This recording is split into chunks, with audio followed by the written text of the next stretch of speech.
रहे हैं? देखिए, ये साफ साफ समझ में आता है कि सरकार को संरक्षण देने के लिए एनटीए उन्होंने हाथ जोड़ रखा है, क्योंकि मोदी अभी तक चुप है या हमारी मौजूदा सरकार अभी चुप है। क्योंकि अगर वो छात्र के पक्ष में होती तो वो अभी तक एनटीए को बर्खास्त कर चुकी होती, एनटीए को रद्द कर चुकी होती।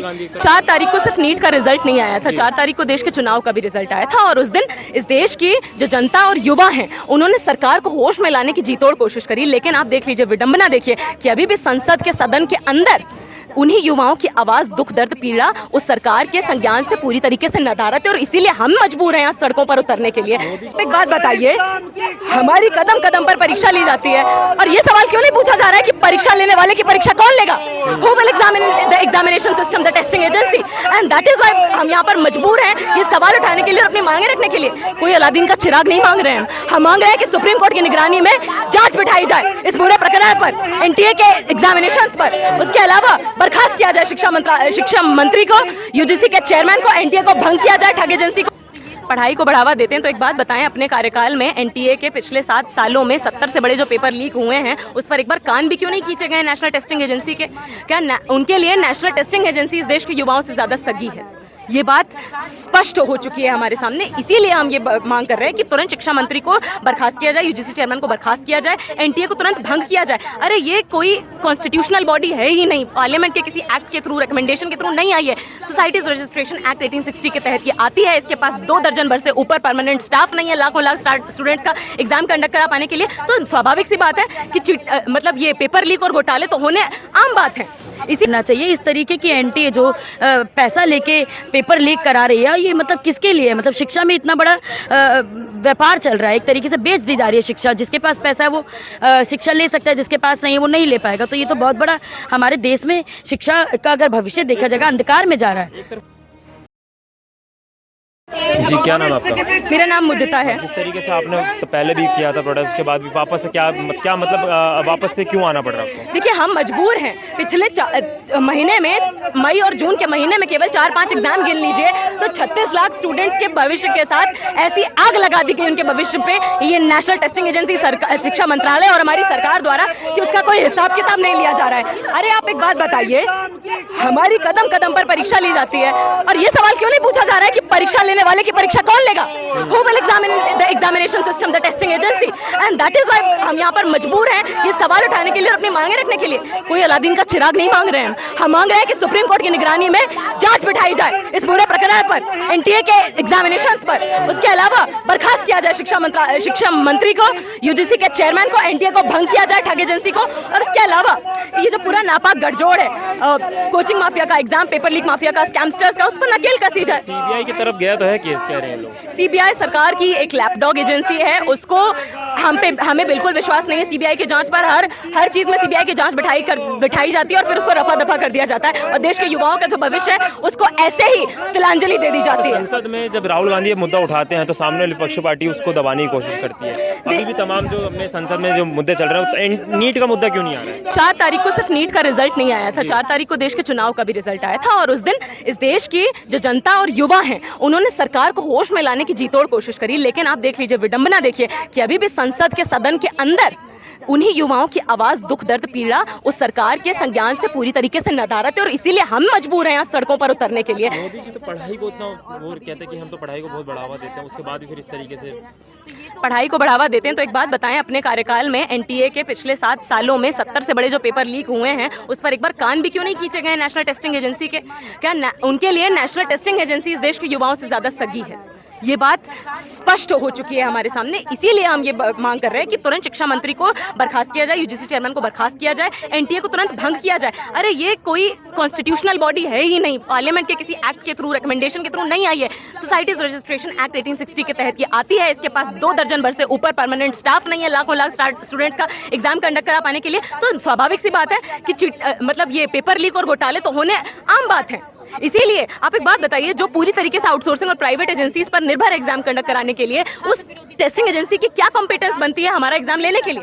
तो नहीं बनती है। इसीलिए हम लोग यहाँ पर प्रदर्शन करने के लिए और अपने आंदोलन को जारी रखने के लिए, ये लग रहा है जितनी भी प्राइवेट एजेंसी है और जितनी भी मतलब कोचिंग सेंटर, ये सब मिल के कर रहे हैं, एजेंसियों को पैसा दिया, बिल्कुल कर रहे हैं, क्योंकि बिना गठजोड़ के, बिना किसी की सरपरस्ती के इस तरीके के नेटवर्क का एग्जिस्ट करना और फ्लरिश करना पॉसिबल नहीं है, और इतने लंबे समय तक फ्लरिश करना बिल्कुल भी पॉसिबल नहीं है। अभी इनकी बखिया उधड़ चुकी है। पिछले महीनों में जितनी खुलासे हुए हैं सामने। अब इनके लिए अपनी लीपापोती करना, छुपा पाना मुश्किल हो गया है। इसीलिए सरकार सख्ते में है, सरकार प्रेशर में, और सरकार को बातें और मांगे और ये बहुत वाजिब डिमांड्स हम छात्रों की, युवाओं की सुननी पड़ेगी। ये साफ साफ हम लोगों को पता चला कि 40 लाख 30 लाख रुपए लिए गए हैं एनटीए ने, और ये पोस्टर बनाने का एक मकसद भी था कि कोई एक छात्र अगर चीटिंग पकड़ता हुआ पाया जाता है तो उसको पूरा ज़िंदगी भर इसका भुगतान सहना पड़ता है और उसको सस्पेंड कर दिया जाता है। लेकिन यहाँ पर एक बहुत बड़ी जो नेशनल ठग एजेंसी है, जो हमारे देश की मौजूदा एजेंसियाँ हैं जो परीक्षा आयोजित करती हैं, उनके द्वारा अगर इस तरीके की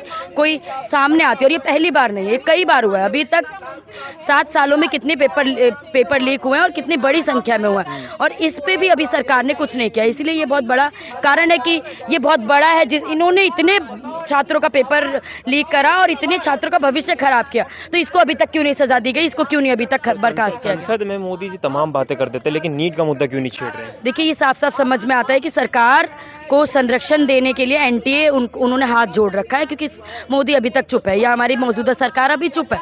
क्योंकि अगर वो छात्र के पक्ष में होती तो वो अभी तक एनटीए को बर्खास्त कर चुकी होती, एनटीए को रद्द कर चुकी होती। राहुल गांधी संसद में अगर सवाल उठाते हैं तो उनको दबा दिया जाता है जवाब। देखिए, इस पे तो ये आपसी राजनीति हो सकती है, क्योंकि जो मौजूदा सरकार है, जो अपने बल के तौर पे सब कुछ कर देना चाहती है, अपने शासन प्रशासन और अपनी सत्ता के रूप में जो भी आगे कर देना चाहती है, उस पे एक दूसरे को सरकार हमेशा किसी न किसी के रूप में दबाती हुई आई है। तो एक ये मुख्य रूप हो सकता है। हाँ, अच्छा, ये जो अभी आपने बताया कि एनटीए को खत्म करो, जी बिल्कुल खत्म करना चाहिए। इस तरीके की एनटीए जो पैसा लेके पेपर लीक करा रही है, ये मतलब किसके लिए? मतलब शिक्षा में इतना बड़ा व्यापार चल रहा है, एक तरीके से बेच दी जा रही है शिक्षा। जिसके पास पैसा है वो शिक्षा ले सकता है, जिसके पास नहीं है वो नहीं ले पाएगा। तो ये तो बहुत बड़ा हमारे देश में शिक्षा का अगर भविष्य देखा जाएगा अंधकार में जा रहा है। एक तरफ मोदी जी कहते हैं बेटी बचाओ बेटी पढ़ाओ, उसी तरफ दूसरी बेटी आपकी देख सकते हैं, मतलब बेटी एक प्रोटेस्ट कर रही है। लेकिन देखिए, क्योंकि जरूरी है, हम लोग बड़ी मुश्किल से यहाँ तक आए हैं। हमारे देश में बहुत सदियों तक शिक्षा महिलाओं को नहीं मिली है।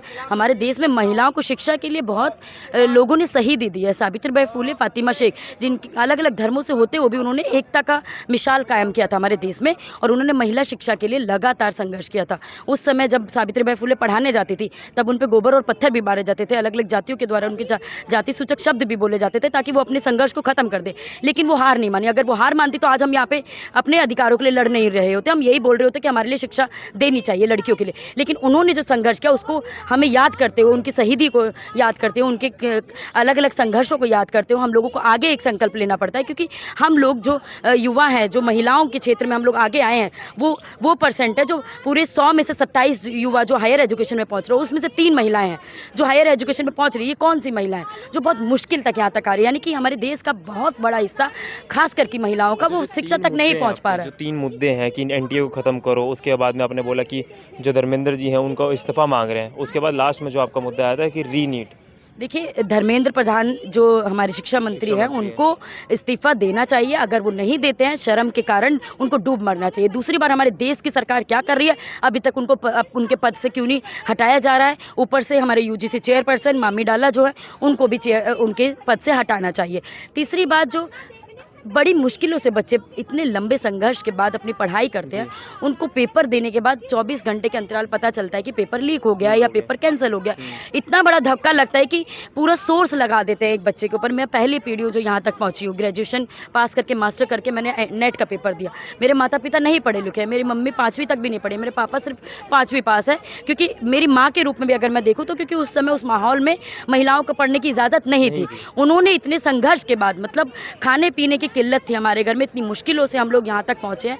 पूरा उन्होंने मेहनत लगा दी है BA MA कराने में, जो पैसा लगा है, और बार बार पेपर दे के आ रहे हैं। ऐसे फ्री में पेपर नहीं हो जाता है, जाने का कॉस्ट लगता है, इतना रिसोर्स लगता है कॉलेज करने का या एक जगह से दूसरी जगह पेपर देने का, और पूरा पढ़ने का, उनकी किताबों का, अलग जगह लाइब्रेरी यूज़ करने का, वो सारा एक धन या पूरे संसाधन लगते हैं, वो ऐसे ही नहीं फ्री में मिल जाते हैं।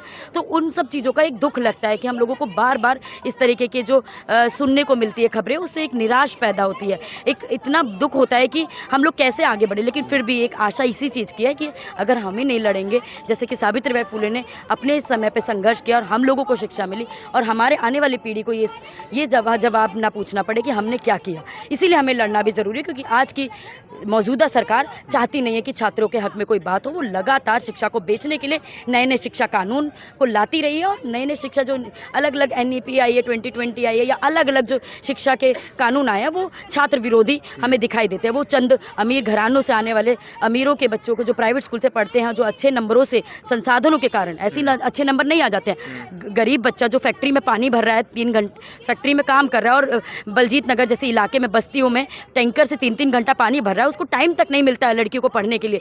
घर में माल बना रहे हैं जिसमें पूरे दिन का 8 घंटा 9 घंटे का 70 रुपये प्राप्त होता है, बस पूरे बोरे भर का छोटा छोटा माल बनाने का। उन बच्चों से पूछो कि कैसे अपना समय निकालते हैं पढ़ने के लिए। एक बच्चा ऐसा जिसको घर में AC है, TV है, लैपटॉप है, और हर तरीके का वाईफाई सुविधा है, और घर में घरेलू कामगार भी काम करने आती है, सब चीज़ों की सुविधाएं होती है, खाने पीने की कोई कमी नहीं होती है, कमाने की कोई चिंता नहीं होती है। वो जाहिर सी बात है अच्छे से रिसोर्स से, अच्छे प्राइवेट स्कूल से, घर से बस में नहीं चढ़ के जाना, हरेसमेंट होके, शिकार होके ऐसे नहीं जाना। उसको अच्छे से वैन मिलता है, गाड़ी मिलता है, जो अपने आप घर से कॉलेज और कॉलेज से घर पहुंचाता है। वो बच्चा जब मेहनत करता है, उसको अपने आप ही सारे संसाधन के साथ उनको नंबर मिलते हैं। और जो एक गरीब बच्चा जो होता है, संघर्ष के साथ वो करता है, वो जाहिर सी बात है अपने बाप के साथ शाम को अंडे की रेडी पे अगर 4 घंटा लगाएगा तो उसको समय नहीं मिलेगा पढ़ने का। और लड़की अगर घर का काम करेगी, सब कुछ करेगी, माल बनाएगी, पानी भरेगी, नहीं मिलता समय। बहुत सारी लड़कियां इसी कारण से, बहुत सारे बच्चे इसी कारण से शिक्षा से हाथ धो बैठते हैं, वो छोड़ देते हैं पढ़ना लिखना, क्योंकि सरकार ने उनके लिए कोई उचित प्रावधान बनाया ही नहीं है। सिर्फ उन्हीं के लिए शिक्षा